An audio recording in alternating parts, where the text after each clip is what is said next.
This is the Be One Change One podcast, where our mission is to help listeners define values, practice integrity, and inspire change. Our vision is to mentor men and empower them to achieve more by taking responsibility for shaping their own lives. He's CAS, an evolving man who has been shaped by adversity and continues to grow through his imperfections. And he's Roscoe, an imperfect work in progress that tries to suck less every day.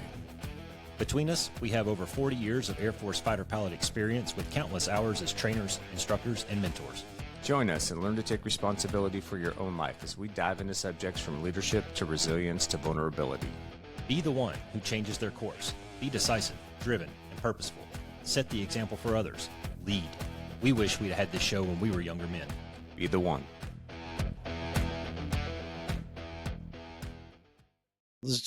I feel like we should have been recording that whole thing anyway. Yeah, right. We should have. That 30-minute pregame out of the way. We could have been 30 minutes into this and then go get breakfast. All right, ones. Well, welcome back. We're excited to have a good friend of ours, Buster Lanagan, Gerald Lanigan, with us. Buster, when did you retire? 2007. 2007. So Buster was lieutenant colonel, retired as lieutenant colonel, Viper guy in the Air Force. Was my squadron commander. As he was my squadron commander when I got graduated out of weapons school, and worked for him for the last 2 years, basically, a year and a half of your time in. So, Buster, welcome to the podcast, brother. Well, thanks for having me, guys. I've enjoyed listening to you guys the last 2 years and watch every now and then, but I'm happy to be here. Thanks for having me.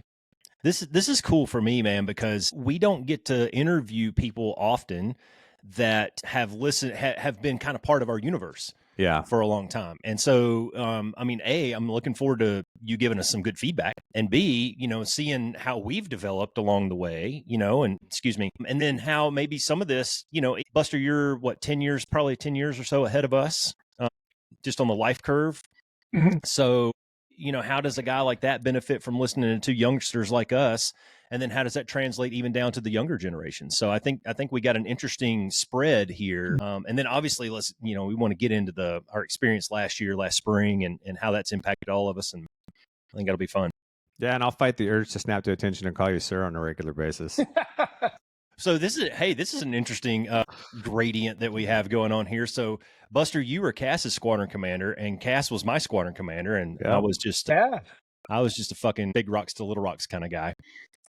Every now and then when CAS talks about his weapons school experience, and he maybe references Fat CAS, I went to his graduation. That's where I met him. He invited me to his graduation, and we had a ball. He had a shit-eating grin on his face the whole time, but I was able to sit next to him at the table, and I can tell that he had a similar experience to me, where it was a battle of keeping a balance there at weapons school, because it wasn't a bastion of health and wellness. Let's put it that way.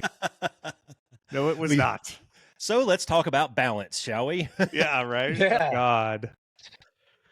Yeah, it's funny that you say that, man, because I just started working with a nutritionist a little bit, because that's one of the things that I'm really not that good at. And with all the running I'm doing now, I've realized that I need to kind of figure that out a little bit. And I was talking to this gal for the first time about a week ago. And, she's had me tracking my calories and all this stuff. And I didn't really realize how little I'm actually eating for the amount of work I'm doing. And she's like, well, why is that? And I just looked at her and I go, for 20 years, I said, I worked 12 to 16-hour days where my options were a Snickers bar, coffee, Jack and Diet, and jalapeno corn. Skull chewing tobacco. Yeah. And I sustained myself on that for 20 years. So here we are, so anyways, yeah. And that was basically weapons school. Minus I tell people Snickers all the time, bar. the standard fighter pilot diet was like a handful of corn, maybe a Snickers bar or something you could eat with one hand. Yeah. A cup of coffee or a Mountain Dew and a dip of Skull. And you can survive for 20 years on that. Sure it's proven. Do a lot of good work with that. Yeah, it's amazing the productivity of the military on what we sustain our bodies on. Give me an MRE and a roll of chew, and I'll go save the world, man. Yeah, seriously. So, Buster, give us a little bit of your background, brother. Like, you were an academy guy, right? Did you go to the academy? Yes, yeah. So, what was? Just give us that, kind of 30,000 sight picture of what got you interested in flying. That process to get to the academy, all that whole 9 yards. That's all right. Cool. So I grew up in Massachusetts in a town called Mattapoisett. I was one of 7 kids. I was the fifth kid of 7, and my dad was a teacher and a high school football coach, and my mom was a nurse. And so I'm like the fifth kid. I'm the fifth kid, and my older brothers and sisters were in college, in and out of college at the time when I was getting ready to graduate high school, and there was no money for me to go to school, so I was going to have to find my own way, which was I knew that was the expectation, and I was playing sports and I was pretty good, but I didn't get recruited for any athletic scholarships. So somewhere along the way, I must have indicated that I think I had looked at a list of jobs once when I took the PSAT, which I don't even know if they do that everywhere in the country, but in New England they do. It's like the sophomore version of the SAT, but there was a questionnaire, and I was a sullen teenager, and I'm looking at the list. And the only thing on there that looked halfway decent to me was pilot. So I circled in pilot, and I started getting mailers from the services about opportunities in education and aviation. So after, I guess, of the senior in the fall, my football season was over, and I wasn't being recruited. And I knew this because I had a friend that was being recruited to go play college football. So I said, man, I got to get on this. So I talked to my dad, and I sat down and talked about it. And I started the application process to the Air Force Academy, which because their brochure looked the best, right? And I think I had seen them play football on TV, and they ran the wishbone triple option. Yeah, they still do in a sense, and that's what we ran in high school. And I was a quarterback, and I'm like, that's cool. I'll go there and I'll walk on and I'll play football. That's what I thought was going to happen. So anyway, I applied, I got in, and I went and did my 4 years there, graduated in 87. I didn't really know much about aviation, but during one of the first few days of basic training, they had a bunch of flyovers, and I remember seeing the fighter planes fly over, and I didn't even know what kind they were. And I was like, holy shit, that's what I'm going to do. So I persevered through the Air Force Academy, was an average cadet. And if I applied myself, if I was interested in something, it went pretty good. And then graduated on time with my classmates, went to pilot training and got a Viper out of pilot training, which is what I wanted. And then, proceeded through my 20 years in the Air Force, got married, had 3 kids along the way, managed to go to weapons school, which was a highlight, and then was managed OPSO and squadron commander my last assignment at Luke when I'm at CAS, also highlights. Retired, moved back to my hometown. My dad was sick. I don't know if you remember that, Cass, but my dad I had do. cancer. Yeah. He beat it. In fact, he's got more Was cancer now, but tongue or throat at the time, wasn't it? Yeah. It was like a big tumor on his tongue, the base of his throat, and he beat that. But I just was with him 2 days ago. He's 89 now, and he's still kicking ass. We played golf, went for a jog. Right on. Fuck yeah, man. And I want to be that guy it. when I grow up. Yeah, no doubt. Yeah, me too. Yes. Yeah. So that's that. So raised my kids in my home, went back to my hometown, fly for JetBlue Airways now, but recently moved to Florida on a different adventure, and that's about it. Is that good enough there? No, that's good, Yeah. man. That's That's good. awesome. I have a ton of questions. This is the way this usually goes. You say Yeah, this is something, I write it exactly how down, it goes. and Yeah. now we go down rabbit holes. But I'm going to start with the last thing you said there, talking about your dad.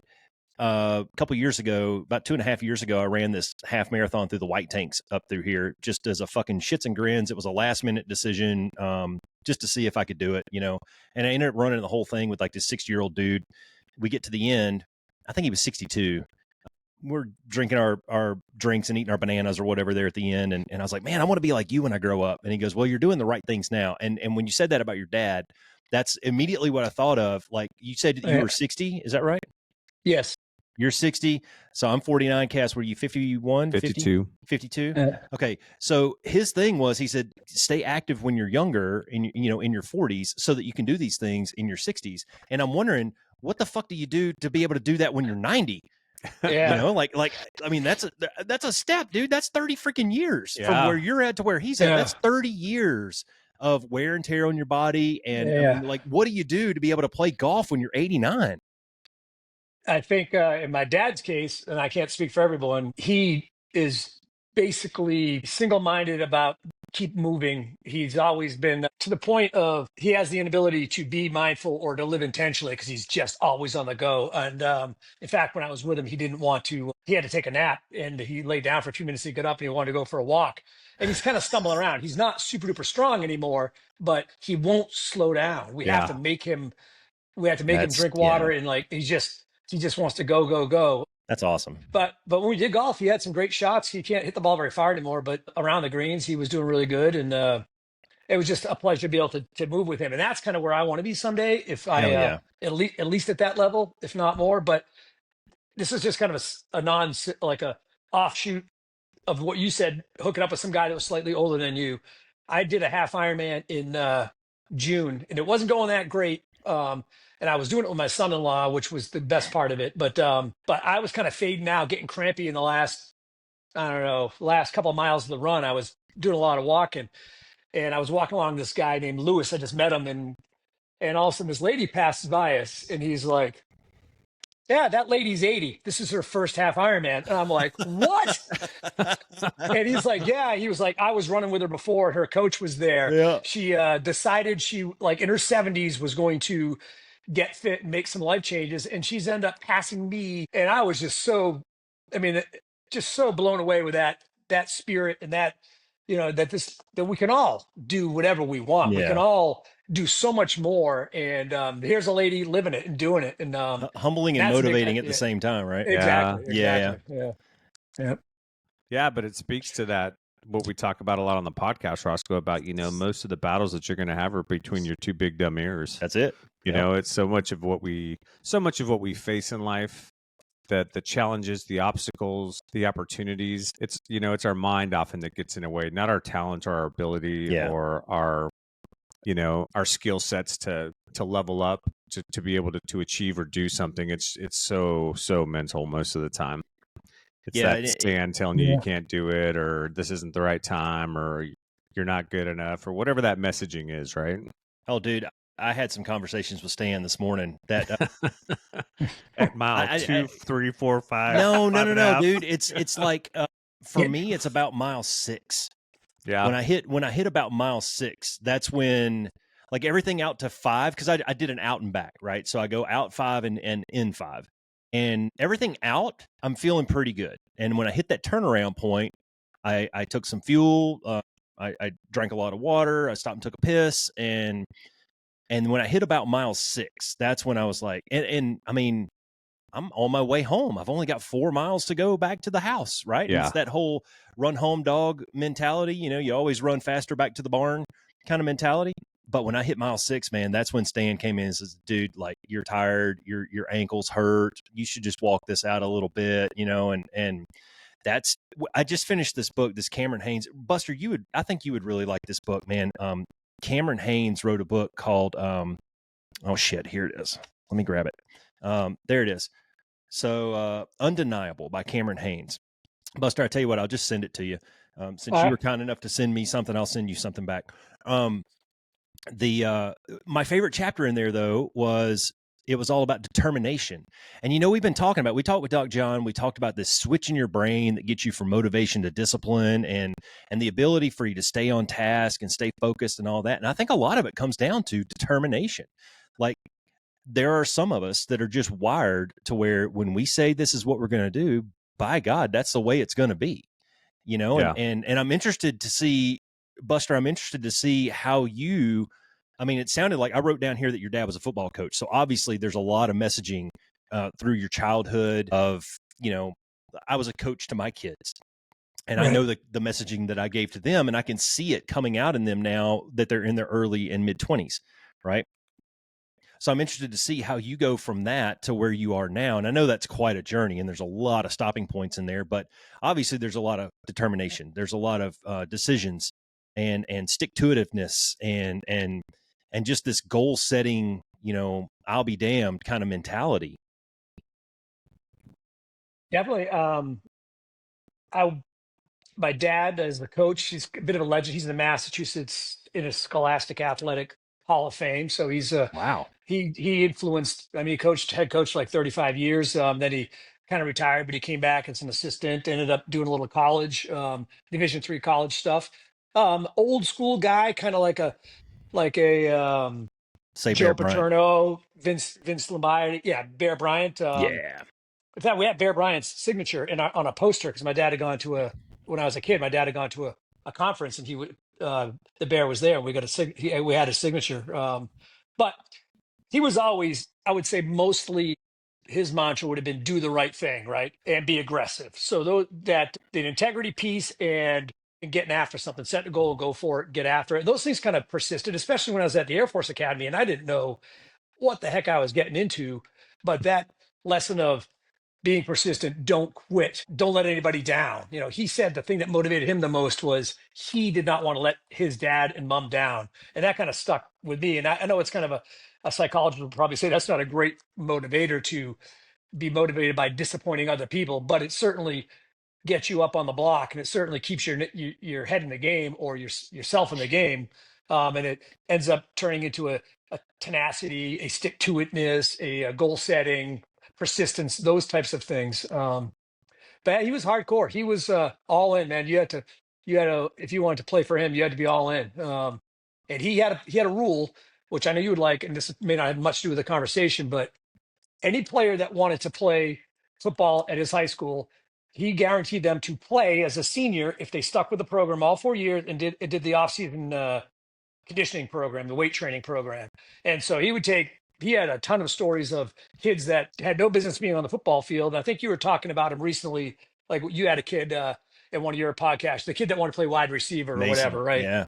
Mason. So my dad had a ton of those type kids that just stuck with the program and they were seniors. They found a spot for them and they played them. Now they didn't maybe start, they weren't all stars, but they contributed to the team. And that was a really cool example he would give, the value that he would bring to the school. And he was always at the school he coached too. So that was huge. Well, what's cool about that, like in how he did that for the kids and how you did that too for the kids that you coached, Roscoe, is, you know, you're teaching them that hard work and effort eventually will pay off if you stick with the program, right? Focus on like we talk about, focus on the process, not the outcome, right?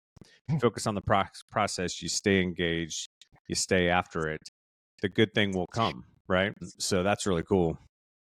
I got a quick story. I got a quick side story that's similar to what you were talking about there, Buster. And my middle kid was, when he was younger, I think when the kids are younger, you know, when they're like 12, 13 years old, there's always going to be the kids, I think, that stand out. But by and large, the meaty part of the bell curve is pretty big at that point. Like most people are kind of in the meaty part and you got one or two that are on the either end. And then as you get up towards varsity, that bell curve starts to get a little bit smaller and that meaty part starts to get a little thinner, and more people, I think, are like the talent level just goes up, right? That cut from junior varsity to varsity, from freshman to junior varsity to varsity, that cut line, by the time you get to varsity, like people are like, these are grown boys at this point, you know? So my middle kid is playing varsity football, and he'd been playing football since he was like 8 years old, loves the game. But by the time when he got to varsity, he knew that he was a 2. He knew he's a 2, right? He's not going to play with the 1s. And so he and I were talking about it one night at the house, and I was like, dude, like, you know, you're probably not going to start on Fridays as one of the 11 on the O or the D, but you have to find your role on the team. And one of my messages to the boys, and this is kind of a life lesson, is you have to love it. Like, if you don't love going to practice, if you don't love the game of football and love going to practice, then you're just never gonna excel at it, because you're not going to be willing to give it the work that it deserves, to give it the effort that it deserves. And so what he did was, the coaches did this little exercise with him, and they had him write down some goals in the beginning of the season, in the off season, like in the spring. What are your goals for next season? And he wrote down, I want to play every position on scout team, and I want to be a starter by the end of the year. Right. And he ended up starting on special teams. By the end of the year, he had worked himself up and earned that position to where he started on like kickoff and kick return or something like that. And he played every fucking position on the scout team during practice. If they needed a linebacker, coach, I'll do it. You need a quarterback, coach, put me in. He was a punter. Like, he kicked field goals. He did everything, right? He was a long snapper. And you know what his role was on Friday nights forever? And we teased him about this forever. He was the tee fetcher. He was the fucking tee holder, right? And so when the kickoff team, this is before he was a starter, when the kickoff team went out there, kicked the ball off, as soon as the whistle blew, he ran out and got the tee. And he put it in the same place every single time. And his kicker, the kicker's name was Josh. Josh told him, he says, Nikki, I love this, man, because I never have to wonder where the fuck my tee is. Anytime we were kicking a field goal or doing kickoff team or whatever, Nikki was standing right there at the 30-yard line with that tee. And he did that. It's like the dog fetching the fucking tee at Boise State. Like, he was on it, dude. Right. But that's a great example. I thought that was a great example of find your role in the team and do very well at it. You know, and it's not always going to be glitz and glamour. Nope. It's not you're going to be a tee holder. You're going to be a water fetcher, you know, but you figured out how to add value, dude. Exactly. And that's why I loved what you said there about add value, you know, add value to something. Yep. In a way. And he ended up getting the award at the end of the season. He got the Scout Team Player of the Year award. And that was kind of the highlight of his football career. Yeah, it was awesome, man. It was a great story. Yeah. I think separation a lot of times, though, comes down to, and I'll be interested to see what you guys think about this, just because we went through similar things. Like, dude, you show up to pilot training, you know, there may be some guys that have some flying experience, but they haven't done the Air Force thing. You know, you're all kind of on a even play field to a certain extent, you know, but then even, you know, go into weapon school or through different upgrades, you know, there may be other guys that are into the upgrades with you. And yeah, you're flying the same airplane, but, you know, you have different backgrounds in the sense of maybe where your last assignments were prior, how much experience you have, the instructors that you've had along the way, you know, kind of the lessons learned that you've been able to build to this process. And I think that a lot of times separation really comes down to how quickly you can recover from the failures, right? How quickly can you slough that off your shoulders and go, yeah, dude, I screwed that one up today. And then just like kind of clear that mindset and press.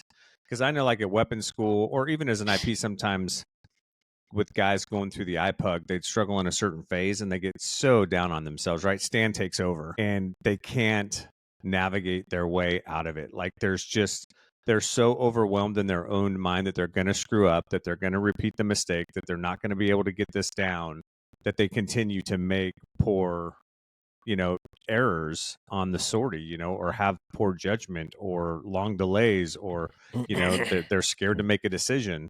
And so I think that has a lot to play with it. And that's that resiliency that we talk about, right? That's that overcoming adversity and resiliency stuff, those skills that we talk about building. I think those can really help you there. What's your guys' thoughts on that?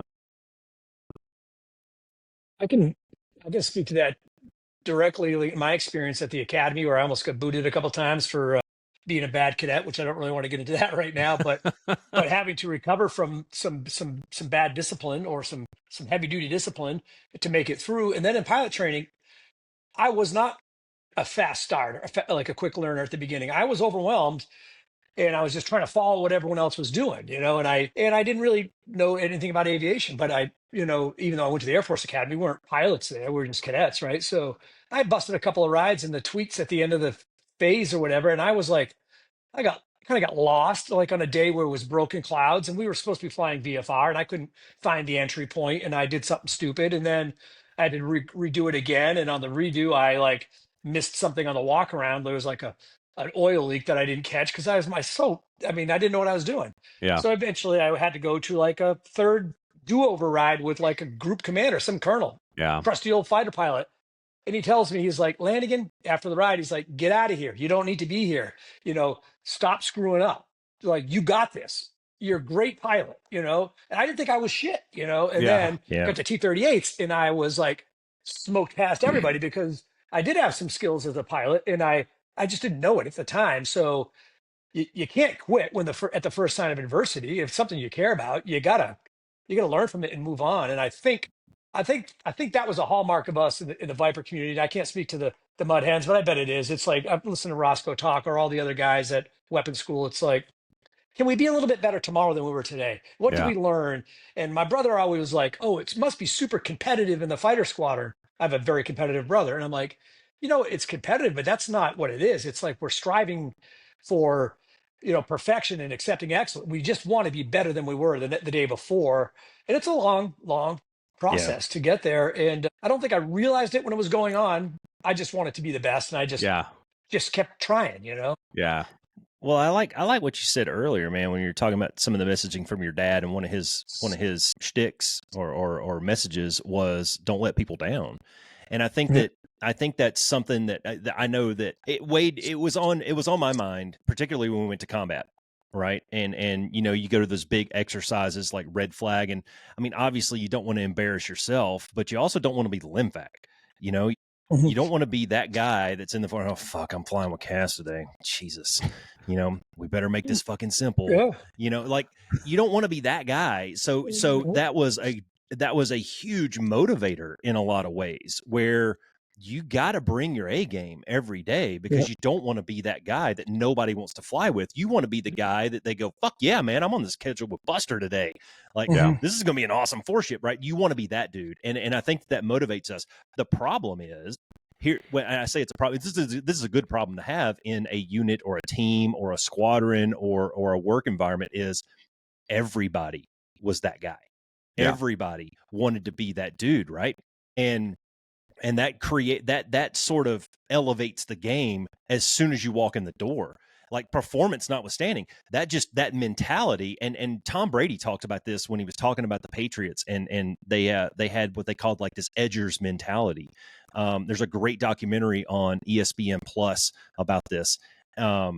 Man in the Arena is the name of the documentary, but he goes into this edgers mentality where it's like, oh, you're going to show up at 5 o'clock in the morning, I'm going to show up at 4:45, and they just kept elbowing each other and pushing and pushing and pushing, and they ended up winning the fucking Super Bowl, you know. And that's kind of this is kind of our Super Bowl, is like every day, you know, we're going up there, life or death decisions, and you don't want to be that dude that lets the team down. Well, part of that goes back to, just to piggyback on it real quick, Roscoe, some of that goes back to, because that was, you know, you're right. We all had that mentality, right? I remember specifically in mentoring younger fighter pilots, especially wingmen, going, hey, dude, like, here's how I approached it. When I was a wingman, I wanted to be that guy that when a flight lead, the balloon went up and a flight lead stepped to the board and said, CAS is on my wing, I'm good. I don't have to worry about it. When I was a flight lead, I wanted wingmen to step to the board and go, oh, sweet, CAS is leading it. Right? Like, I'm set, right? When I was an IP, I wanted guys that were going through upgrades to go to the board and go, awesome, man, I'm flying with CAS. I know I'm going to learn some good stuff today, right? But part of that too was also knowing exactly where you are in that space, in that present moment, and your role, right? So it kind of goes back to what you're saying, Nikki, right? Like, do the best you can with where you're at. Find ways to add value and become really good at what you're doing in the moment. Doing those things and having that mentality is what will carry you forward. But on an elite performing team, that curve is so steep, right? It is steep. If you take your foot off the gas for even a second, you're going to get left in the dust, man. It's like fucking NASCAR, man. Retard. It's like NASCAR. Never lift, right? Yeah. If you lift, you're fucked. You're going to get pinned back and you're going to lose track position. And the same thing when you're on an elite performing team. If you lift, they're going to run off and leave you, man. I'm telling you, man, and we've all been there. We've all seen this as young men, as young wingmen, as flight leads, as instructors. We've seen this. You go to a red flag, right? This is kind of the test. Red flag or deployment or whatever. You go to red flag, and the DO steps up to the scheduling board and goes, who do I want leading the first 4-ship? You want to be that dude. You want him to reach over and grab the Buster puck and put it up there, like Buster's going to lead us night 1, day 1, right? And or sortie 1. You don't want to be that dude. They go, you know what? Let's put Buster over here. We'll find a place for him. Maybe he's in the MPC for the first couple of days, right? He needs a little warm up here, little seasoning. Yeah. All right, uncomfortable silence. That's great. Yeah, right on. That's always good. So that's great. Hey, all right. Let's go. Did you have something else, Roscoe? No, go ahead. Okay. No, I was just going to shift a little bit because, like you were saying at the beginning of the show, Roscoe, like, we haven't really had, other than maybe Francis, which obviously is never a very good example, but probably not the best. We haven't really had anybody on the show as a guest that has actually kind of been in this Be One Change One world with us from almost the beginning to a certain extent, you know, and has, you know, listened to the shows and has reached out and had conversations with us, was part of the beta group that you and I did. And so I'd like to just hear from Buster, you know, what are the things, as you know, a 60-year-old man, what are those things that have resonated with you or that you've been able to take away from the stuff that we talk about on the podcast that have been impactful in your life? Hey, Buster, before you go there, I'd like to hear this from you. All right. And CAS, all good stuff, man. but I don't know that we've ever like really explained what that beta group was. No, we haven't. I don't think we've ever gone into there. Buster, can you just give from your point of view and then answer all of CAS's questions? Just, Photo Grande, what was that beta group and what did it consist Sure. of? All right. So to my recollection, it was about 8 guys on a beta group that it was called the Wingman Academy beta group. And we were kind of going through 6 weeks. It was like a VTC, a video teleconference for a couple hours every weekend, as I recall. And we had assignments about that we were given to read and maybe some worksheets ahead of time. And we would get back together and share with each other what we thought, what we learned. And during this process, we went through the exercise of defining our values, goal setting, talking about you know challenges and our strengths and our weaknesses and that kind of stuff. So I would say it was a bit of a self-help workshop where we were focusing on ourselves and what we could do to get better, but also helping each other get better and kind of holding each other accountable for our goals. And we still kind of stick together in a group text. But that was my perspective of it. Just a self-help workshop, working on all the things that you guys talk about on the podcast on how to live intentionally, set goals, be accountable, live a life of integrity. And those were the things that I got out of it. And that's what I thought it was all about. Yeah, and then all of CAS's questions there. Sorry. Yeah. All right, then- so I completely line jumped you yeah. there. So but that's good. But those were some of the things I got about. The biggest thing I got out of it was, I'm 60 now. I was probably 58 then no, it was like a year ago, 59, doesn't matter. But I had not done any of this self-help type stuff. I mean, I'm a fairly motivated dude and goal setter, and I like to do stuff and keep active, but I hadn't done a lot of introspective work. And from listening to the podcast and going through listening to you guys talk about the books that you guys will talk about, I'll go get the book and I'll read it, and doing 75 hard, you're supposed to read books. And I was kind of taking books off of your list, things that you guys read. But I guess what I learned the most about myself is I was 58, 59 years old, and I'm not done I'm growing. I'm not done learning. Yes, I mean, that's awesome. I'm in the fourth quarter of my life now, that like to say, but I got a lot of shit left to do, and I want to do it with intentionality. I want to do it with integrity, and that's what I think the Wingman Academy kind of gave me the tools to go forward to do that stuff. And it also gave me the opportunity to serve other people too, which is a motivator for me. Some of the younger guys that were in the group, your sons. Just listening to them and listening to their stories and letting them know, hey man, it's the same thing. We did the same stuff. Yep. You just keep at it. You don't understand the time, that the time continuity is something that you can't really put your finger on right now, but you're doing the right things. And in fact, if I wish I had this podcast when I was a young man. No shit. I would have been a better dude, a better father, a better weapons officer, a better squadron commander, a better wingman. I would have been much better off because I didn't have this stuff. They didn't make this, or I wasn't plugged into this stuff. But I'm going to use it now, going forward in the fourth quarter of my life, to be better. And I'm not done kicking ass yet. I just want to keep at it. Yeah, bro. If your dad is 90 years old out there playing golf, you're not in the fourth quarter. All right. No doubt. Yeah. All right. You need to reevaluate your timeline there a little bit. Yeah. All right. Although when I turned 40, I did have my kids start counting backwards every birthday for me. So all right. So this year I turned 31, so I'm doing pretty good. Good. That Counting works. down. So, Buster, talk more about the intentionality piece, because, like, what do you mean by that, and how has that helped? How has that helped you? Like, what brought that clearness in picture to you, or what brought clearness for you to be more intentional? Was it the values, figuring out your own personal values and trying to figure out how to operate in more of a congruence with your actions, behaviors, words, things like that, or like what drove you to all of a sudden have that light bulb moment where you're like, okay, I have an opportunity here to be, and what does that mean to be more intentional? Those are good questions. And I think what it means to me to be more intentional is to have a clear grasp of the values, what really is at the base of my, what I believe in, what motivates me. And when I'm doing the right things and I'm living in congruence with my values, I feel really good about myself and I'm more effective. I think I'm a better husband, a better worker, a better athlete, all those things.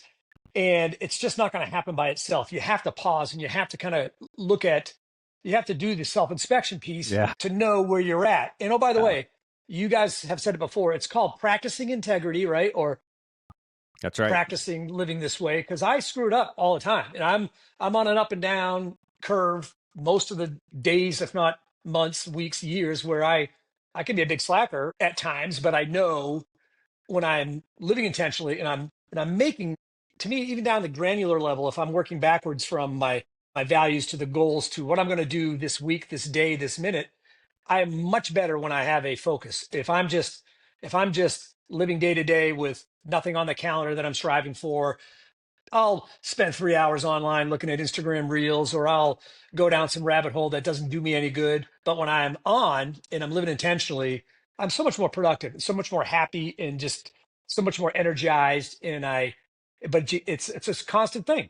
Yeah. I'm not close to mastering it yet. Sure. Well, and what's interesting about that too is, and this is a question I'd have for you, because when we were talking about your earlier experiences as kids and the messaging that you had from your dad, I think oftentimes when it comes to just kind of values, self-discipline, motivation, and stuff like that, a lot of that stuff is kind of like, we know it's there. It's inherent to us to a certain extent, but we've never brought in clarity around it, right? Like, and that's what the self-inspection piece does. That's what defining values and being introspective does, is it allows you to really get to the root of, what does drive me? Why is this important to me? And should it be important to me based on, my value system?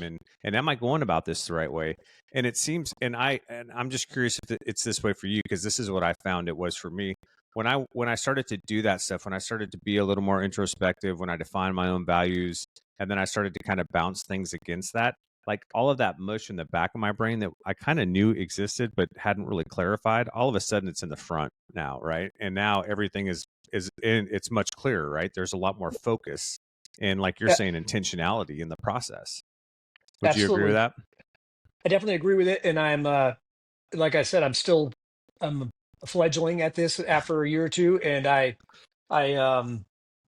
would encourage anybody that's listening to this podcast, if they've made it this far, along your 113 episodes or whatever, if they're sitting on the sidelines waiting to do something, just try it out. I mean, do the values exercise, go back to episode 5 or whatever it is where you lay that all out, and work on it, because it definitely helps me along my path of where I'm going. And yeah, I don't know what, like, those things that were in the back of my head, like what got me to apply to the Air Force Academy, because I thought I had seen a poster of an airplane and it looked cool.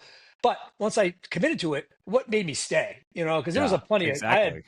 What made me, I put myself in that situation, and I made it through. So whatever was inside me, the stuff from a kid, be it church, be it family, be it sports, teammate, I don't know, not wanting to disappoint my parents, whatever it was, those things helped me through. And when I was a squadron commander, I was thinking about this when you were talking about separation a couple of topics ago. Like, everyone's kind of in the kludge together, but there's some guys trying to separate themselves. Some guys separate them.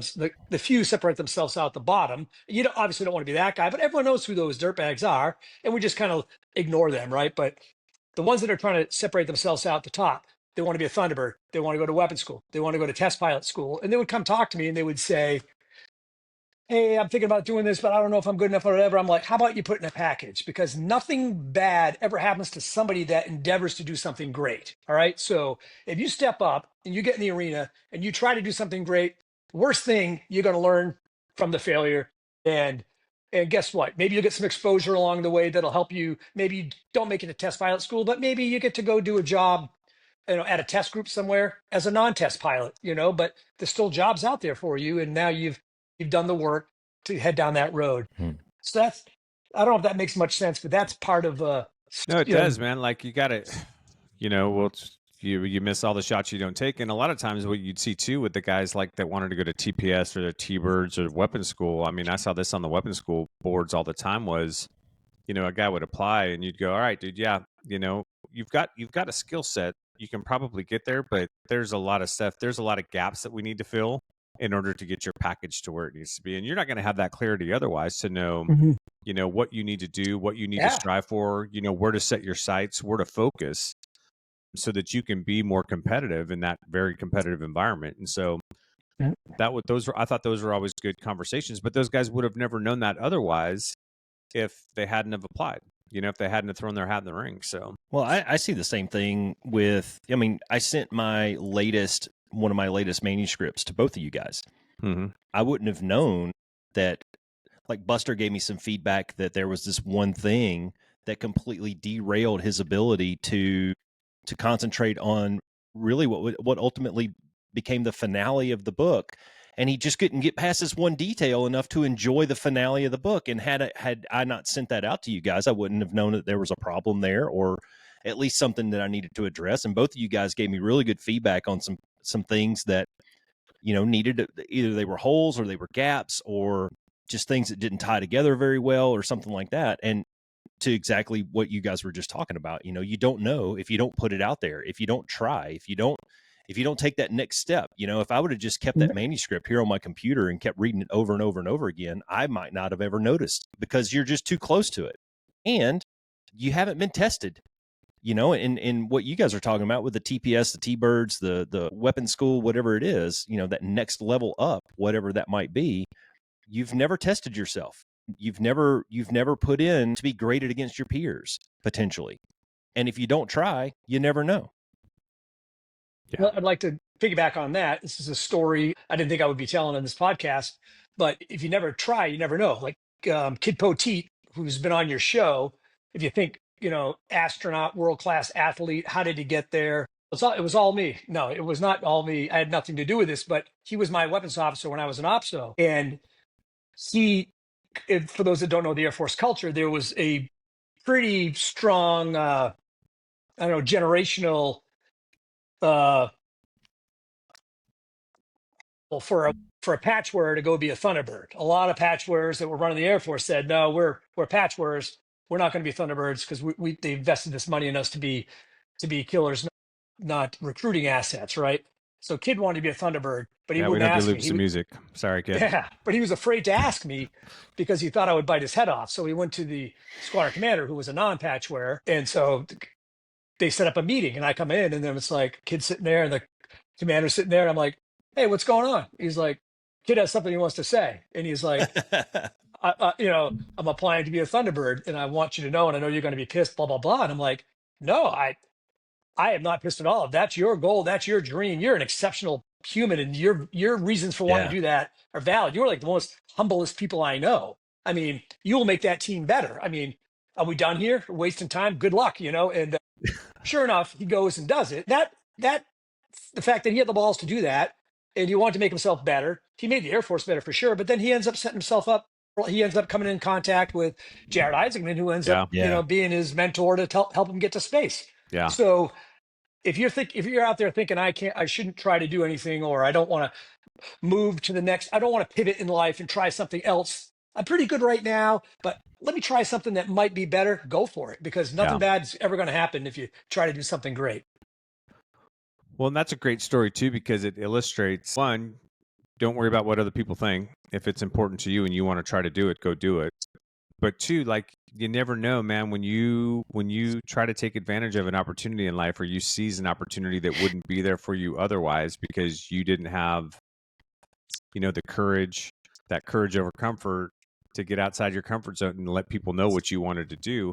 If Kid hadn't have done that, he would have never met Jared. Correct. And all those follow-on opportunities that actually allowed him to become an astronaut and go to space would have never happened, right? So it's that effect happens when you're willing to have that courage over comfort, put yourself out there, get in the arena, and then go after it. Seize those opportunities. I think there's something there too, man. And I've been sitting here trying to figure out how I want to say this, but let me just throw out here first that humility is a superpower. All right. With that said, I think part of humility is understanding where you are in someone else's process, and rather than being a roadblock for that person or trying to keep them down so that you look better, like that's an ego thing, right? The humble side of you, the humility is a superpower side, says, fuck yeah, dude, let's do this. If this is what you want to do, how can I facilitate? How can I help?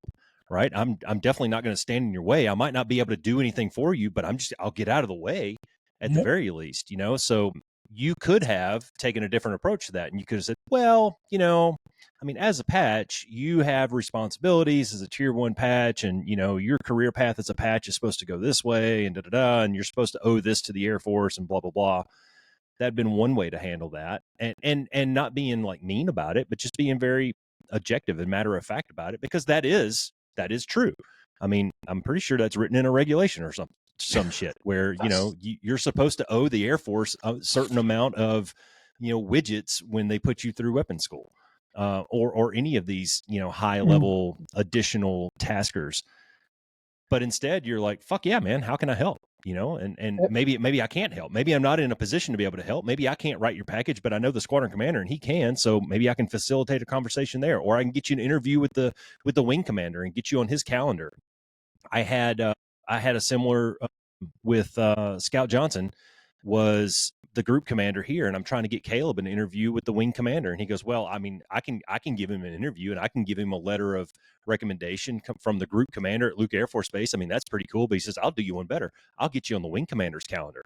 And 2 weeks later, we were sitting in the general's office, and that's an example of just helping other people, man. Like, get out of the way or facilitate, but don't keep other people down just because it might make you look, I don't know, inferior or substandard or whatever. Hey, Betcha, you also mentioned how just the self-inspection, the work that you've been doing over the last couple of years has really affected or changed the dynamics in some of your personal relationships. And you don't have to get super personal with it unless you want to, but I was just wondering if you could kind of go a little deeper on that one, espouse on that a little more. How has this work changed that for you? Was it just, it's in the past, was it just a little more, like you were saying, kind of running from one event to the next, and there wasn't a lot of thought process involved in what you were doing? It was just more kind of knocking things off the task list, or what? Yeah, my wife Crystal, when I'm going through it, she says, "Oh, you got boss brain going on," and she likes it because I am more effective around the house. I'm contributing more. I'm more organized, more focused. Even though she makes fun of it because it's boss brain, because sometimes I'll be like, "Hey, we got to do this. We got to." I'm setting this all up for tomorrow, and she's like, "Oh, do we have to do that tomorrow?" I'm like, "Yeah, that's on the schedule now for tomorrow." So, but I think she notices that I'm closer to achieving my potential, and that's what people that love each other want them to do. So, but it's also, I just think even at work, if I don't know, works. I'm an airline captain. I get a small team I get to lead every day, but if I'm like focusing on helping people be better and help people achieve their things, I'm a better listener. And I'm just like, I don't go in, it's all about me. I'm like kind of sitting back a little bit, trying to listen to and care about the people that I'm working with. And I mean, maybe there's 4, 5, 6 people I'm working with each day, but I think I wish I would have had some of this more when I was a squadron commander, right? Because knowing what I'm about and capable of and what I'm striving to do.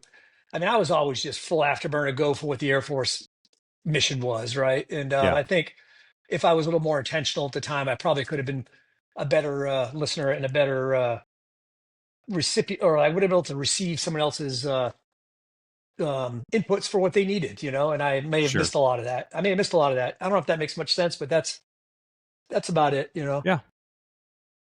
Yeah, you just I think what you're getting at is right. You just have a greater awareness now, and maybe a greater recognition that it's okay to take that time to listen and receive instead of just being, go mode all the time. Yeah. Right? Like there's times to take that pause and to have listen receive mode, and then to look for those things where you can have impact, right? To look at those things where you can have influence or impact in other people's lives. I think that's cool. You guys had a really good, which I think we should talk about too, kind of 1 of 5 thing go on in your all's relationship, if you guys want to talk about that and flesh that out, that we were talking about in the pregame a little bit. Yeah, hell yeah. Before we jump into that, I want to go, Buster, if you don't mind, man, I have if you remember back right before we started the Wingman Academy beta group, we sent out a questionnaire. It was, I don't know, 4 or 5 questions. And it was basically like, why are you coming here? And what do you want to get out of this? And that kind of stuff. Do you mind if I read a couple of your responses on here? No, okay. Sure. Go for it. Because we kept all this. So what brought you here? An invitation from CAS. And I think it sounds silly, but I think that's important, right? Sometimes you just don't know. And CAS invited you to join this group. I didn't know you at all. CAS invited you to join this group, and you're like, yeah, okay, let me give this a shot. I have no idea what's going on here. We don't know what CAS is up to, and this sounds kind of kooky and woo-woo, but fuck it. Let's see what's going on, right? What are you looking to get out of this? And your answer was better self-awareness and habits and tools to help me be a better version of myself. Number 7 was, what are your fears and concerns about participating in this group? And your answer was, I tend to be a loner when it comes to challenging myself and setting goals.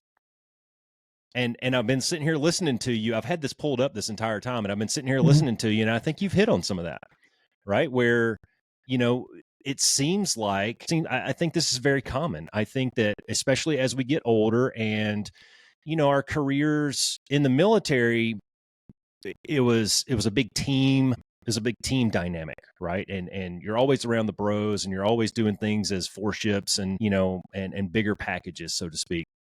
But then as we retired and we moved into this next chapter, we're sort of left to our own devices. We're sort of left on our own a little bit. And I think this is very common in the veteran community and a lot of other communities out there. When you finish one, when you turn that page, you're almost left to your own self, right? And we tend to silo ourselves a little bit and kind of just, I don't know, nug it out, for lack of a better word. Like, you don't really know sort of what you're doing, where you're going. Feels good at the time, but maybe there's more out there to it. And so joining a small group like that, I think, was beneficial for all of us.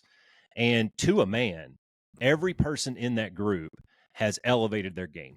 Every one of us has, from the young kids. And this is something that was really special about that group, is I think you were the old guy in the group, but then we had David was the young guy, right? What was he, 23 at the time? I think 23, 24, something like that. So we're covering a 40-year span almost of people, and everybody at different levels in between of accomplishment and maturation and experience and all this. And the way that we've all fed off of that, and we still, that text message, I think that text group, I think, is very much alive. We're always kind of dropping stuff in there about our accomplishments or our failures or whatnot. But that small collective team, maybe that was what we all needed to sort of push us to the next level.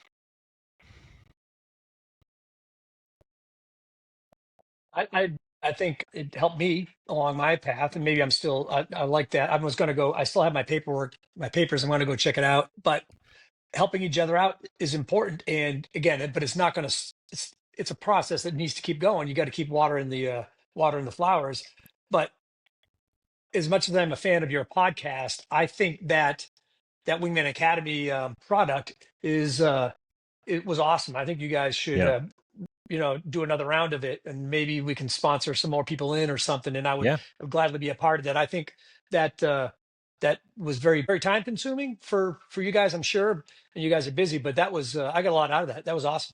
Yeah, that was. And honestly, that's probably the biggest limb fact right now is, and it's sort of this self-licking ice cream cone. Because of that Wingman Academy, we all pushed so far forward that now we've got so much on our plates that it's very difficult to find the time to be able to do that. And we need to be intentional about it. We need to nug it out, and we need to schedule it and make that happen. But one of the things that was really cool to Cass's question earlier, or statement earlier, was you and I, we didn't know each other going into it, but I think we've developed a unique relationship, and we talk to each other often, and we communicate, we share, what we're reading, what we're doing, our experiences, how we're elevating our games, how we've failed at these various different things. And I want to get into your Ironman prep and your experience with that. But I just wanted to say that your experience with the Ironman back in June, your immediate debrief of that and your immediate accountability, and you shared that with all of us, right? Like, I think it was the day after, or maybe the day of, you dropped it in that text message. You goes, guys, you dropped it in the text. I tried this, and here's what I learned. And it was a long text message about, my training plan was, I thought, okay, turns out, I kind of bonked at the end of the run. I went out too hot on this, and I thought that was a very, detailed level of accountability and sharing. You classified it as a failure. I'm going to reclassify it as something different, but that I think is a great example when we talk about the 1 of 5 mentality, right? Being in somebody's circle of 5, and Buster, you're in my circle of 5. Cass is in my circle of 5, right? And you're just doing you, man. You're just out there doing your fucking Iron Man Just thing, grinding, brother. and failing fucking wholesale, right? But what that does, right, is that you're just doing you, elevating your game, influences other people, and that experience that you had in that Ironman is what influenced me and pushed me over the edge to go ahead and sign up for this Spartan that I'm doing, and create a new training plan and really push myself out of my comfort zone and try to elevate one step further. So thank you for that. And then let's go back to the Ironman thing and kind of pick it up from there. All right. So in that group text, the reason why I dropped that in there is because if you guys remember, somewhere around the New Year's, I can't remember, somebody put an accomplishment or a goal in there and said, "Hey, what's everyone's goals going forward?" Yeah. And I was like, I gave 3. I was like, I wanted to finish the 75 hard, and I wanted to get in the top 10% of the CrossFit Open in my age group, and I wanted to complete a half Ironman as a 60-year-old, right? So Fuck yeah, man. that was the third of my goals on June 9th when all not easy things to do. Yeah. All super Right. simple. Yeah. Yeah. No, but so the completing the half Ironman as a 60-year-old was a goal that a friend of mine and I had. We came up with together. We both turned 60, and I've done some traveling and some Ironmans with him, and I have a couple of funny stories about those trips. But for me to call it a failure is just my value is one of my core values is accountability, right? I want to be accountability to the group to tell you guys that, hey, don't forget, we had those goals. We all said what our goals were. Here's my update. And then take accountability for my lack of performance. And oh, by the way, yes, it's a failure, but it's motivated me to do another one, right? So I'm going to do another one in December, and it's not, I'm going to learn from what happened. I think there's several things that I've learned. Granular level, I'm getting older, right? Also granular level, it's hot when I train here, and I think it leaves a mark on me, and I don't do good enough job, like Cass was talking about earlier. Maybe it was in the pre-game about nutrition or recovery, active rest, that kind of stuff. So I need to get better at those things, and I will get better at those things going forward. And the other thing is I was a little bit egomaniac. I don't know. I was a bit conceited or whatever, relying on my experience, because I've done a dozen of these things now. In the last, 25 years, I've been an endurance, hobbyist for the last 25 years. And I've done a dozen half irons, and I've done a dozen marathons, and I've done 2 full Ironman, and I've done some other smaller races and fun races and challenges and stuff like that. So it's what keeps me going. But I kind of relied on old Buster's training methods, and I think I need to get a little bit more serious. I had 30 key workouts I wanted to do, and I did 27 of them, and they were all the long events.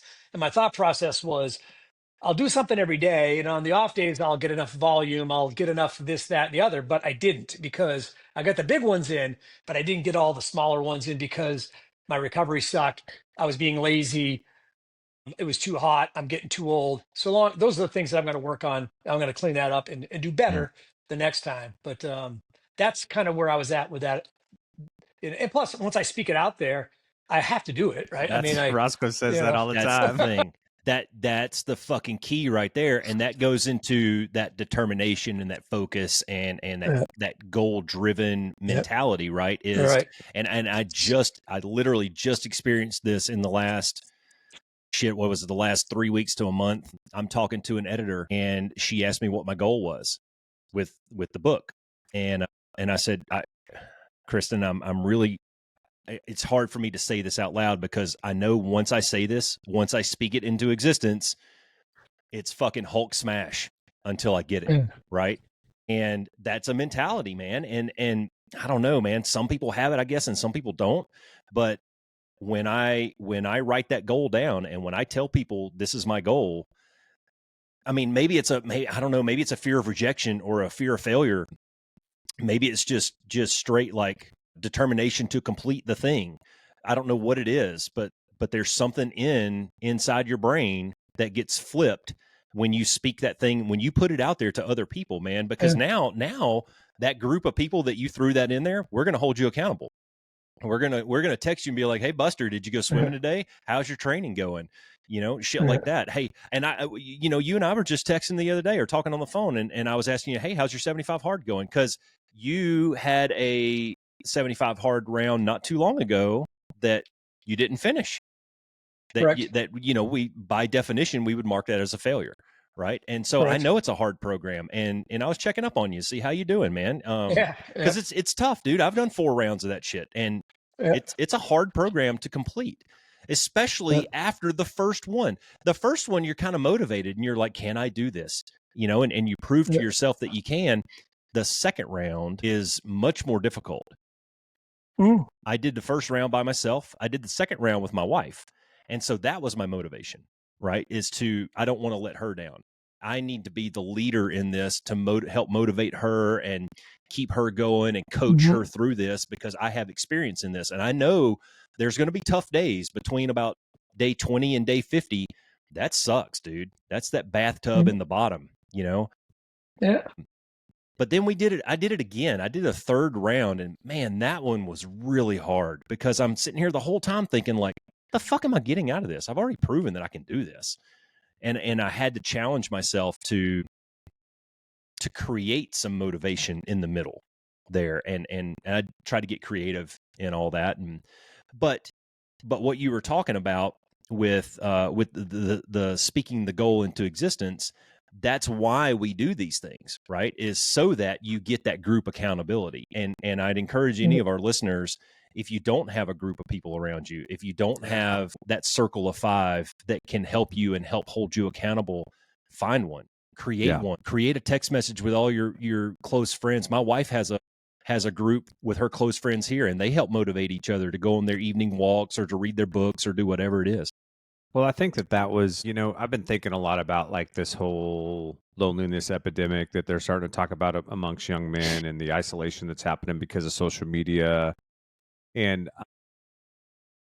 we often talk, Roscoe, on the podcast about just kind of what a unique environment a fighter squadron was. Yes. Like, I don't think most work environments are like that, where there's a lot of smoking and joking, but it's also very serious, and it's guys pushing each other to be better. And, it's a competitive environment, but like you were talking about, Buster, it's competitive in the sense that everybody's striving to be better. And yeah, we're competing against each other for opportunities at times, but the fundamentally, we're just trying to make each other better, right? We're trying to be the best version of ourselves every day and be a little bit better the next day. And I don't think that environment exists outside of maybe professional sports. In the military, I don't think there's a lot of professional environments that are that way. I think a lot of times it's isolated. I think in general, as men, we tend to isolate in our own goals and pursuits and things like that. And there's an importance to community. And I think that was one of the powerful aspects of the Wingman Academy stuff too, was it built this little cohort, right? And because if you remember, Buster, when we were going through that thing, Roscoe and I would throw the grenade out, and then we'd sit back for the next hour and a half and let you guys shoot the shit, basically, because there's so much value in, you, maybe not Francis as much, but you for sure. Sorry, Francis, I can't help it. But like you had a lot of value to add. And I think it was really impactful too for the younger guys that were in the group, when they, were being honest about their own struggles or the things that they were facing and the challenges that they had. And the older guys in the group going, "Yeah, dude, been there. Like, you're not alone, right? This isn't unique to you. You're not on the iceberg by yourself, right? Like, everybody fucking deals with this shit. And here's some ways to work on it. And here's some ways to approach it, and all of that stuff." And I really do. I think that, I think we do better as men when we can build that tribe, that 1 of 5, that we have that circle of community around us that is there to be supportive. And that's a trusted community where we can share with those people what our struggles are, what our fears are, maybe where we need help, we can ask for help. I think that's really hard to come by today, right? Because everybody just wants to put on this persona that they're, especially kind of with whatever the ideas of modern masculinity are, that you got to be David Goggins and tough and, run 100 miles every other week, and fuck it, if your leg falls off, you're just going to keep running because that's what men do. And like, there's just, Yeah. and I get it, right? There's times to apply that mentality to things in life, right? Like you do have to have a certain amount of determination to achieve goals. But yeah, I really think that community aspect of it is something that's really missing. And I think that that's really important. And look at like you were saying, Buster, you've reached out to some of the younger guys in the podcast. It's spurred that whole interaction, spurred a relationship between you and Roscoe. Like there's value added in all of that, right? So anyways, I'm off my soapbox. I love that. All of that, and kind of circles back to that Wingman Academy being such an awesome product. That it's needs things like that are needed, but more than that, people still are accountable for. They have to do something. They have to put themselves out there. They have to challenge themselves. They have to make that step. You can invite them, but if they're not going to participate, and that's kind of one of the things that I get out of endurance sports as a hobby is seeing other people. Like we give the example of the 80-year-old lady passing me smoking towards the finish, Yeah. smoking me towards the finish line. I mean, I did an Ironman with kid in Lake Placid 12 years ago. Newsflash, he beat me. Ooh, there's a shocker. But there was this. They have this motivational dinner the Friday night before the Sunday race, and it was at Lake Placid, and it's on the ice rink where the Miracle on Ice happened, right? Nice. And they still get the scoreboard up there. Oh, that's cool. That's And so cool. Yeah. And they try to take a couple athletes from the crowd that are. It's a production, right? It's a banquet, but they had this guy that was running. He was going to be the first heart transplant guy to run a full Ironman, and I'm thinking like, oh yeah, I feel pretty good about myself. I'm doing my second Ironman. Here's a guy that has a heart, the first one ever to go through that. And then the other featured athlete was this student at Harvard University, and she was, I think she played like field hockey and crew or something like that. But she wanted to get into triathlon. Her dad was an Ironman, so she decided to start an Ironman club at Harvard, and it got some traction, got going. Ironman found out about the triathlon club, and they said, hey, we want you to be one of our featured athletes because you're doing it with your dad. And we always like the father-daughter gig going, right? So I passed them on the bike, and I come up on them, and she's like, eek, eek, eek. She's got like a squeaky 10-speed Schwinn, and her dad's got this like fancy bike, and I'm like, Dad, what the heck? Like, you couldn't get her a better bike. He's like, she will do what she's going to do. She has her own mind. She's awesome. She's better than me. She's more accomplished. She said, I'll do one on this bike. This will be good enough. And so I'm just thinking that she stepped out to make herself better, to make her school better, to make her relationship with her dad better. And yeah, her dad was a good example to that, but people have to step up. Yeah. And that's got to get in the arena.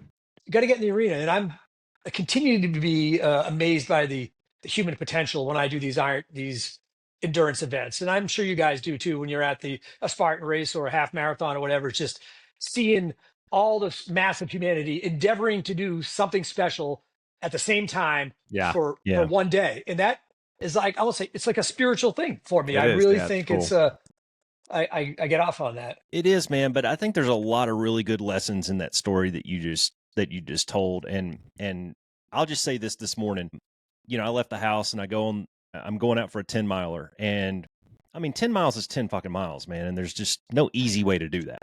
Right. It's going to suck. And I think just mentally, you just kind of have to get past that a little bit. Like, okay, this is going to suck. I know it's going to suck. Let me see if I can make it suck less. Make sure I'm hydrated, eat something before I go, stretch a little bit, hydrate, that kind of shit. But when I'm out there jogging and I'm just kind of jogging down the road, jogging across the desert out here, you know how many other people I saw out there jogging today? Fucking zero. Not one other person. And that makes me feel really good, right? Because the whole time I'm sitting here going, hey man, like nobody else is out here suffering like I'm suffering, right? And I know that this suffering is going to make me better, right? So that's a giant boost to my motivation and just the overall, the overarching, like, this is my goal. I know I'm getting closer to my goal by doing these things, and I'm out here convincing myself that nobody else is doing this. And I'm pushing barriers and I'm doing, look at me, how awesome I am, kind of thing. Yeah. And then you go to race day and you show up there and there's motherfuckers that are about to do this. Like when we were there, Cass, there was a guy that was running the Spartan race barefooted. And I'm like, what? I thought I was tough, you know, and this guy's going to go out here running barefooted with a man bun and no shirt. And I mean, there's girls that are passing me. And I mean, how many people they get to, you know, they convince themselves that they're doing the right things and they're all that in a bag of potato chips and they're doing very well and they're meeting their goals and shit. And then they compare themselves to others and they see that maybe you're not all that, you know, maybe my 9.5 to 10 minute mile is not Cass's 6 minute mile. And when we sit here and we compare, you know, Cass is running a half marathon in the time that it's taken me to run 10 miles. And that's demoralizing. And how many people quit, right? How many people quit right at that point though? You know, it doesn't matter all the shit that you've done leading up to this point. And it doesn't matter your journey. When you start to compare yourself to other motherfuckers, you're like, oh man, you know what? I'm just not worthy. This is dumb. I shouldn't even be here, you know, and that's where people fucking quit. And this is where we get into that whole comparison is the thief of joy and all that bullshit. Right. And I say, this is what I say, man, run your own fucking race. Life is so individual. It is a team sport, but you have to run your own race, right? Buster, you're doing Ironmans out there, and I'm just happy to go run 10 miles in the fucking desert, right? Maybe one day I'll go do an Ironman, but I mean, and for me to compare myself to what you and Cass and Francis and all these other people are accomplishing, that's not fair to me and my journey, because my journey it's very intimate, it's very personal, it's my own growth, right? And if you were to put it on a graph of just self-improvement, that's where you see the similarities, right? It's not the times, it's not the guy with the heart transplant out there passing you or the 80-year-old lady passing you. Buster, you're running your own race, right? And I think in a lot of ways that's what this sort of comes down to, and it's a mental thing. I just think humans, or the people, you're talking about kids that have 20 somethings that are lonely in their for whatever reason. That is so sad to me, because they have so much potential, and I don't know how we can make them aware of the potential they have to get them doing something. And it doesn't have to be an endurance sport, a half marathon or a Spartan race. Just do something to set a goal and go for it. But let's talk about the human spirit. My daughter Molly and I did a half Ironman in Oceanside, California, 3 years ago, 2022. She wanted to do one before she started med school because she's a motivated kid. So she starts working on me. She's like, "Hey, Dad, do you want to do this, half Ironman with me?" And I'm like, "Yeah, sure." She's like, "Will you get me a bike? Will you pay my entrance fee?" So I had a bike. I had a friend that gave her a bike. Yeah, sure. Do you want me to run it for you too? I mean, yeah, right. Just sit over here and cheerlead while I do all the work. Right. So she's like, "Well, Dad, it's like $475 to sign up." And I'm like, "Well, you're living on your own. It's your choice. You have money. You have a job." So she kind of persisted, and I found that the title sponsor of the charity that was sponsoring this race was the Challenged Athletes Foundation, and they have a subset called Operation Rebound. And Operation Rebound is to put service members that have been wounded in action or what otherwise back into sports. They give them those racing wheelchairs, or those hockey those hockey sleds that they play on, and stuff like that. So I said, "Molly, we can get in half off if we raise $5,000 for these athletes." So we ended up raising like $10,000. We both got in, and because we were fundraisers, we get to start up front. So all the challenged athletes started up front. So Molly and I are going to try to stick together, and it's freaking waves. It's Oceanside, California. It's like the surf is up. So we start the race, and like right in front of us, guy takes his leg off, hands it to his trainer, and starts hopping into the water because he's not going to run with his prosthetic leg. So that was a moving experience. And then so we're out there swimming, and we have to duck dive the first waves like 4 or 5 times to get out past the break. And after the first one, Molly and I get a little bit separated, and she's maybe like 20 or 30 feet away from me. And I'm like, "Hey, over here, Molly." And I hear this guy say, 3, 2, 1, duck. And I'm like, "What the heck was that?" So we get to the next wave, And the same thing happens. I'm hearing these guys call out, and then I realize it's the blind athletes. They're tethered to their guides, and they're swimming out in this harrowing experience. They can't even freaking see. And we can't get kids off the couch to go run a 5K or something. So we ended up, Molly and I got together, and I'm crying. I'm literally crying in the water in my goggles. My goggles are getting fogged up because I am just so moved that blind people are doing something great. So we swim around and we get on our bikes, and then they came whizzing past us on the bikes because they had a guy. Their guide was an athlete, and they had these tandem bikes, and so they had two motors, going, and they just zipped past us like we were standing still. But what a cool thing to see. I mean, Yeah. and that helps me get out of bed in the morning when I don't feel like doing my thing today, or Yeah. the bitch voice is coming in saying, oh, just snooze the alarm. Yeah. That's it. You need some more rest. Cass talks about this all the time, where he talks about, when you were going to Orange Theory and you see kind of the bigger chick gets on the treadmill and she's huffing and puffing to walk, 2 or 3 miles an hour, and Cass is over there running to 6-minute miles. And then he goes up to the lady and goes, hey, you're an inspiration, because I mean, you're trying, you're out here putting out, and that the idea that we get to do all these things, like we're 3 fairly healthy, capable, not handicapped people, and then there's other people who are overcoming so many more challenges than us, and we're sitting here bitching about the heat in Phoenix. This motherfucker can't see. Like we had Matt Costo on the damn on the podcast.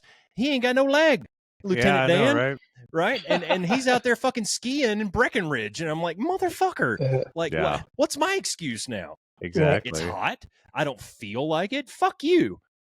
Yeah. Yeah, and I would just say, remember, just to go back to what you were saying just a few minutes ago, Roscoe, they're personal goals for a reason. They're the goals that you're setting for yourself. You don't need to worry about what other people are doing, right? That is the comparison game that we get into.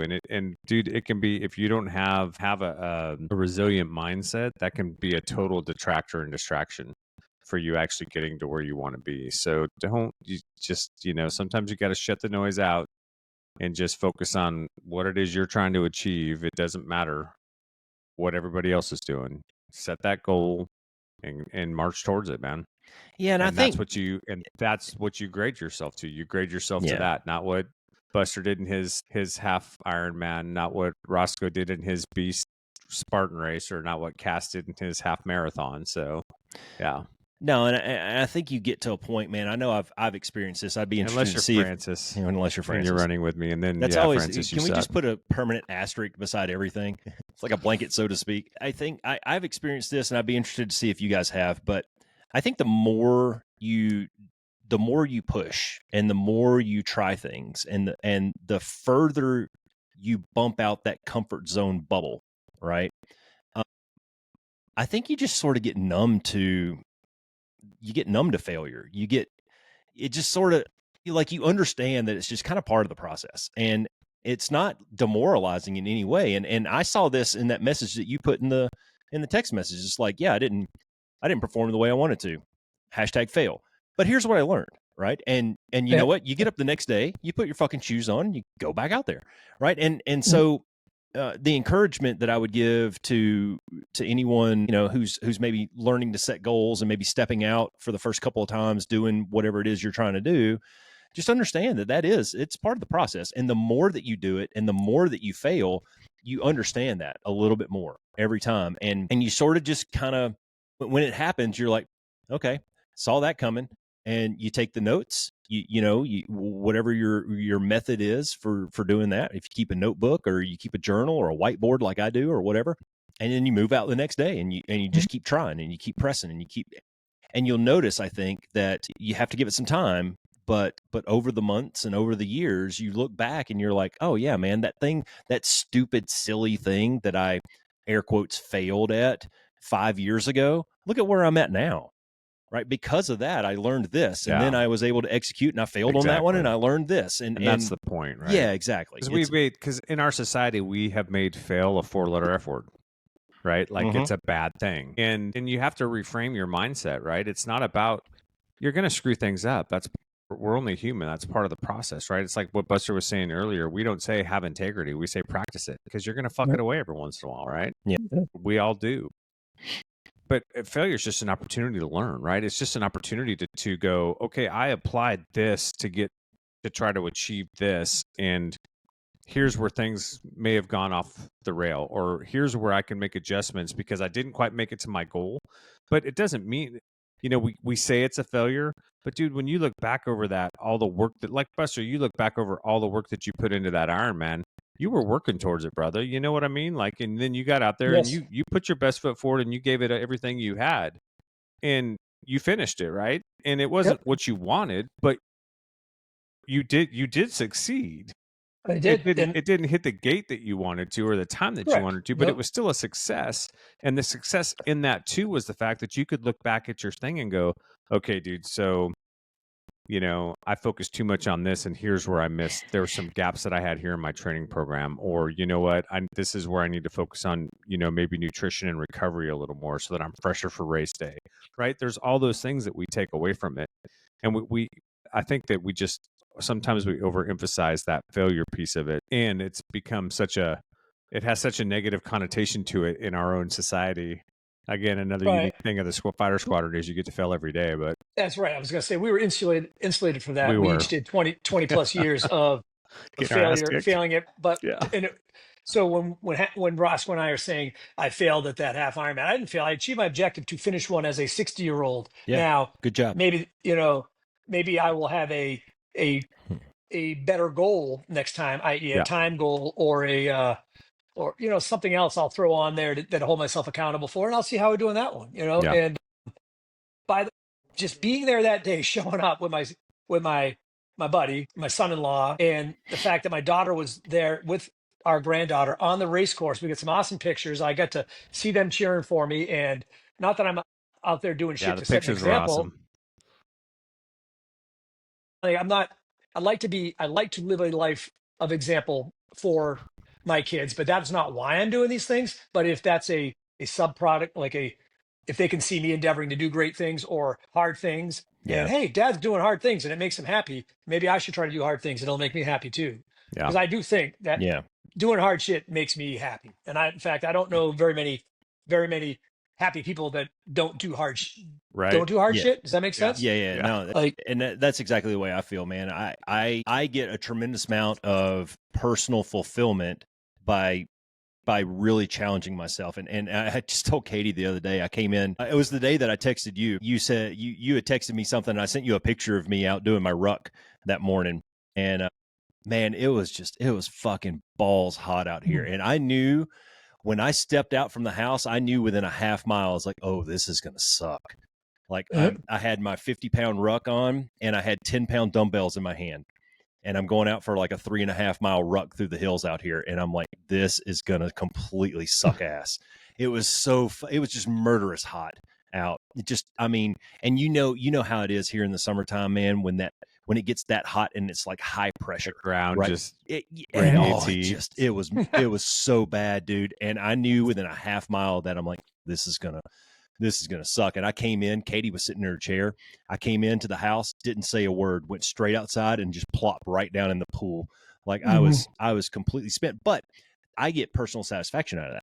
Right. That motivates me to do hard things, because I look back on that and I was like, wow, okay, I was able to push through that. And this is, I think, the big payoff for this. Personally, for me, this is just my experience, was Saturday morning, Nicky, my middle son, we're doing this. In November, I'm doing the Beast Spartan on Saturday. And then we're going back out on Sunday morning to do the 5K with all my kids. So it's going to be all white boys out there, big group. We're going to have a good time, right? Well, Nicky's got a ways to go, right? He's sort of where Francis was about this time, a year ago when we were prepping for that 10K, and I've been kind of motivated. I've been pushing him a little bit, and he's doing the work. He's getting active. He ran 5 miles without stopping the other day. Like he's doing the work, right? Yeah. And so he came out yesterday morning, and we went and ran my little obstacle course out here in the desert. right? And Cass, it was funny to me. Like I laughed because he did exactly the same thing that Francis did. He's doing okay, doing okay, doing okay until we got to the burpees. And when we got to the burpees out in the dirt, that's where he kind of shut down after that. But hey, we finished. We came back. We had a good debrief in the pool. We looked at it objectively. And we said, all right, man, so how'd you feel the first half of it? He said, I was doing pretty good until we hit the first set of burpees. Right. Okay. Well, what does that mean for you going forward? Like, what do you know now that you didn't know 2 hours ago? He goes, well, I know I need to do more burpees. Bingo. Yeah. Learning has taken place. Like, this is awesome, right? This is growth. This is great, right? So now you know in your training plan, go run a mile, do some burpees, run a mile, do some burpees. And like you can start to fix things. Now that you know what you've identified as maybe some of your weak points. And I think one of the keys to doing that is we were getting there a second ago. One of the keys to doing that is one of the things that we were exposed to for so long in a fighter squadron was failure just became routine. It just became part of it. And we were able to remove emotion from it. And I think so many people get wrapped up in the emotions of that failure that they're not able to see the wins, the small victories in the event. Like Or you take the going out and feedback in completing it. your Ironman. All right. Yeah. Okay. You didn't make the time. You didn't perform the way that you wanted to, but it was a victory. Overall, Yep. you met your goal, right? It may not have been the prettiest thing. It might have been an ugly baby, but fuck it. It's still a baby, right? And that's where I think some of the real growth happens is when you can remove the emotion from it and just look at it objectively.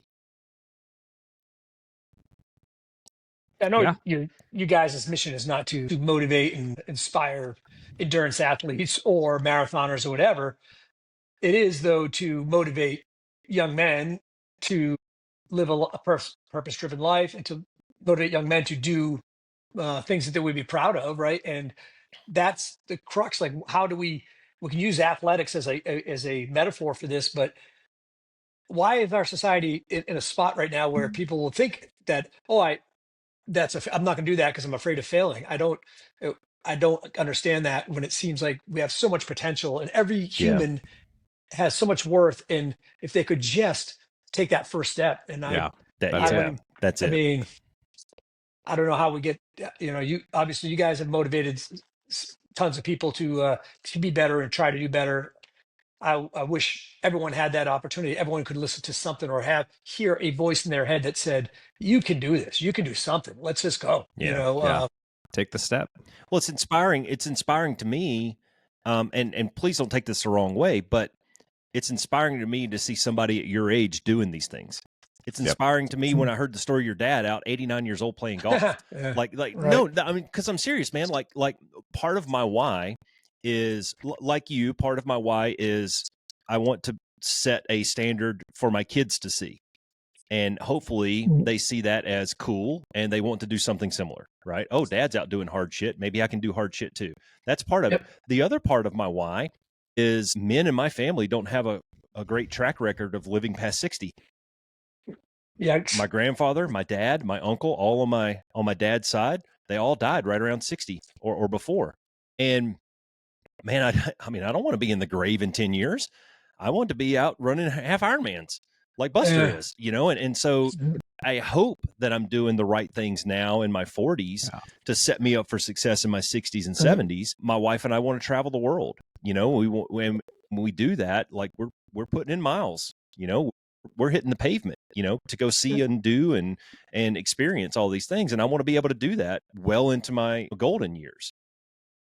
Yeah, Buster, you're a great example too, brother, because I think what people fall into this trap of, okay, well, if I just fix these few things, then I'm going to be good, right? Or if I just do this, then I'll have arrived or I'll be there. Yeah. And like you were saying earlier in this podcast, it's an iterative process, right? Like, yeah, okay, we achieve one thing and then the sights go to the next one, right?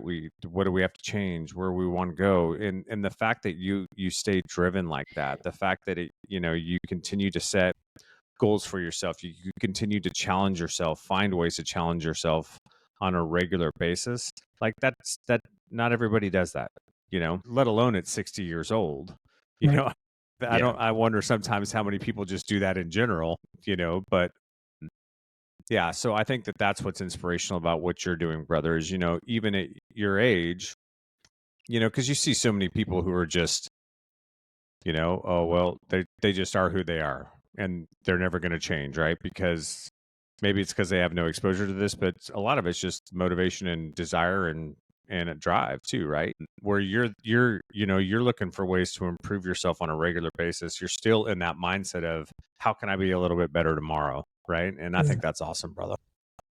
Yeah, I think Yeah. that's called growth mindset, right? For which I didn't really know that was a word until I started listening to you guys. But I thank you guys for being like a beacon for me the last couple of years, where at least I hit this waypoint in my life where I'm turning a milestone and I'm exposed to things that I hadn't really paid attention to before. The academic nature of self-improvement, the values, I didn't even know some of the vocabulary that you guys use, Yeah, like the emotional shame. intelligence and shame Yeah. resiliency and all that Yeah. stuff. Yeah. Yeah. But I can see how they apply in my life. But it kind of gave me another boost that lasts me the next 10 years. Maybe we can revisit when I'm 70. And we'll see Yeah, right on. how the Be One Change One podcast has pushed me, for those 12 years. I'm enjoying what you guys put out there, and I hope it has a ripple effect, and it is changing people's lives. I hope so. It's changed mine a little bit, and I'm super thankful for it.